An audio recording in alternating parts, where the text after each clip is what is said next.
আগের ভিডিওতে তোমাদের জ্ঞানচক্ষু গল্পের যে বহু বিকল্প ভিত্তিক অর্থাৎ এমসিকিউ প্রশ্নের উত্তর নিয়ে আলোচনা করেছিলাম। আজকের এই পাঠে জ্ঞানচক্ষু গল্পেরই অতি সংক্ষিপ্ত প্রশ্নের উত্তর নিয়ে আলোচনা করব। আর এই প্রশ্নগুলি আসন্ন পরীক্ষার জন্য অত্যন্ত গুরুত্বপূর্ণ, তাই ভিডিওটি তোমরা পুরোপুরি ভালো করে মনোযোগ সহকারে দেখো। তাই আজকের প্রথম প্রশ্ন, কথাটা শুনে তপনের চোখ মার্বেল হয়ে গেল। কোন কথা শুনে তপনের এরকম অবস্থা হলো? উত্তরটা হবে, তার ছোট মেসো লেখক এই কথা শুনে তপনের এমন অবস্থা হলো। 2 নম্বর প্রশ্ন, এ বিষয়ে সন্দেহ ছিল তপনের। কোন বিষয়ে তপনের সন্দেহ ছিল? উত্তরটা হবে, লেখকরাও যে অন্যান্য সাধারণ মানুষদের মতো হয় সে বিষয়ে তপনের সন্দেহ ছিল। 3 নম্বর প্রশ্ন, সেই দিকেই ধাবিত হয়। কে কোন দিকে ধাবিত হয়েছিল? উত্তরটা হবে, তপনের ছোট মাসি তপনের লেখা নতুন গল্প তার স্বামীকে দেখানোর উদ্দেশ্যে পাশের ঘরে ধাবিত হয়েছিল। 4 নম্বর প্রশ্ন, এই কথাটাই ভাবছে তপন রাত দিন। তপন রাত দিন কোন কথা ভাবছে? না, এই প্রশ্নের উত্তর হবে, তপনের নতুন মেসো তপনের লেখা নতুন গল্পটা আদেও ছাপাবে কিনা তাই নিয়ে সে রাত দিন ভাবছিল। 5 নম্বর প্রশ্ন, মাথার চুল খাড়া হয়ে উঠল, কার এবং কেন এরকম হয়েছিল? উত্তরটা হবে, নতুন মেসোর থেকে অনুপ্রাণিত হয়ে তপনের লেখা গল্প নিজে থেকে পড়ার সময় তপনের মাথার চুল খাড়া হয়ে উঠেছিল। 6 নম্বর প্রশ্ন, যেন নেশাই পেয়েছে। এখানে কিসের নেশার কথা বলা হয়েছে? উত্তরটা হবে, এখানে তপনের গল্প লেখার নেশার কথা বলা হয়েছে। 7 নম্বর প্রশ্ন, বুকের রক্ত ছলকে ওঠে তপনের। তপনের এরকম হওয়ার কারণ উল্লেখ করো। উত্তরটা হবে, তপনের ছোট মেসোর হাতে সন্ধ্যাতারা পত্রিকাটি দেখে তপনের বুকের রক্ত ছলকে উঠেছিল। 8 নম্বর প্রশ্ন, আজ আর অন্য কথা নেই। সেদিন কিসের কথা ছিল? উত্তরটা হবে, সেদিন তপনের লেখা নতুন গল্প ছাপানোর কথা এবং তার ছোট মেসোর মহত্বের কথা ছিল। 9 নম্বর প্রশ্ন, তার চেয়ে দুঃখের কিছু নেই। এখানে কোন দুঃখের কথা বলা হয়েছে? উত্তরটা হবে, নিজের লেখা গল্পের বই পড়তে বসে যখন কেউ দেখে সেই বইয়ের প্রত্যেকটা লাইন অন্য কারোর লেখা। 10 নম্বর প্রশ্ন, শুধু এই দুঃখের মুহূর্তে গভীরভাবে সংকল্প করে তপন। সংকল্পটি কি? এই প্রশ্নটা দেখো 2022 সালে এসেছিল।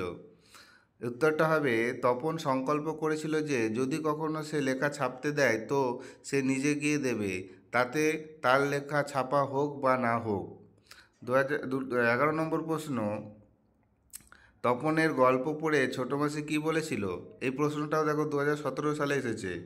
এর উত্তরটা হবে, তপন নিজে প্রথম লেখা গল্প ছোট মাসিকে দেখালে মাসি খানিকটা বিস্ময় প্রকাশ করে বলেছিল, ও মা, এ তো বেশ লিখেছিস রে, কোনোখান থেকে টুকলিফাই করিসনি তো? 12 নম্বর প্রশ্ন, একটু কারেকশন করে করে দিলে ছাপতে দেওয়া চলে। কে কি ছাপানোর কথা বলেছেন? এটা দেখো 2018 সালে এসেছে। এটাও খুব গুরুত্বপূর্ণ। উত্তরটা হবে, আশাপূর্ণা দেবী রচিত জ্ঞানচক্ষু গল্পে তপনের লেখা গল্প তার ছোট মেসো পত্রিকায় ছাপানোর কথা বলেছেন। 13 নম্বর প্রশ্ন, সূচিপত্রেও নাম রয়েছে। সূচিপত্রে কি লেখা ছিল? এটা 2019 সালে এসেছে। উত্তরটা হবে, আশাপূর্ণা দেবী রচিত জ্ঞানচক্ষু গল্পে সন্ধ্যাতারা পত্রিকায় তপনের গল্প ছাপার অক্ষরে প্রকাশিত হয়। সেই পত্রিকার সূচিপত্রে লেখা ছিল, প্রথম দিন গল্প শ্রী তপন কুমার রায়। দেখো, প্রত্যেকটা প্রশ্নই যেমন দিক না কেন তোমরা এই লেখক দিয়ে গল্পের নাম দিয়ে শুরু করবে, তাহলে দেখবে খাতাটা তোমাদের আরও সুন্দর হবে।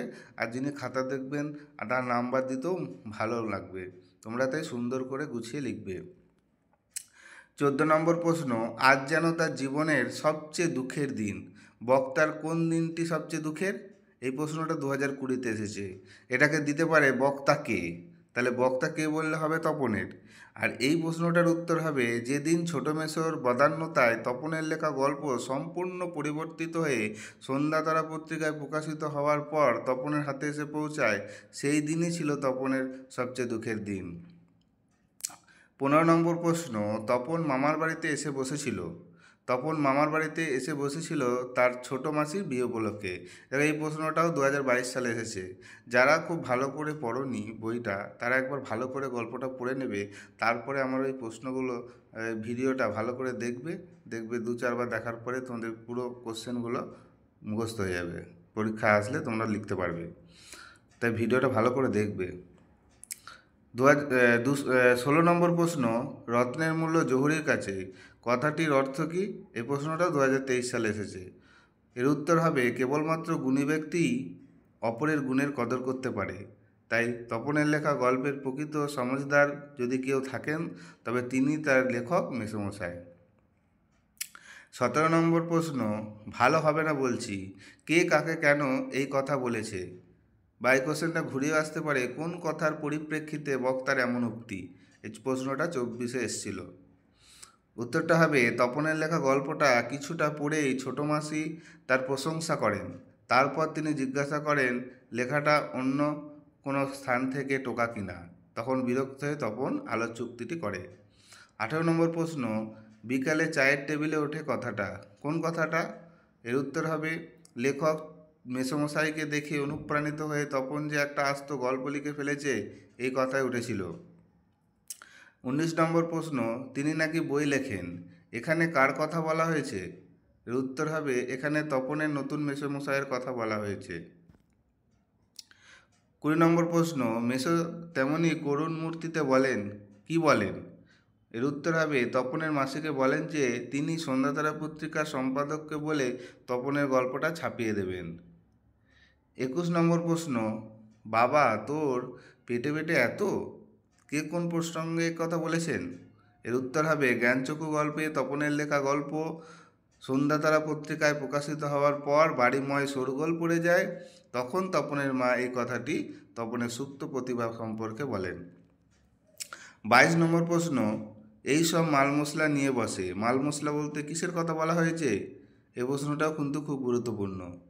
উত্তরটা হলো অল্প বয়সী ছেলেমেয়েরা গল্প লিখতে গিয়ে রাজা রানীর গল্প, খুন জখম, অ্যাক্সিডেন্ট, না খেতে পেয়ে মরে যাওয়া ইত্যাদি যেসব বিষয়ে লেখে সেই সবের কথা বলা হয়েছে।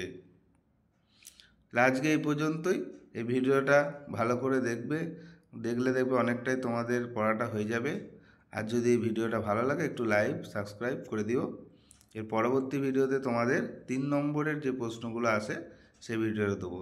আর যদি তোমাদের কারোর এই পিডিএফটা প্রয়োজন হয় তাহলে আমাকে কমেন্ট করো, আমি ডেসক্রিপশনে লিঙ্ক দিয়ে দেবো, তোমরা সেখান থেকে ডাউনলোড করে নেবে।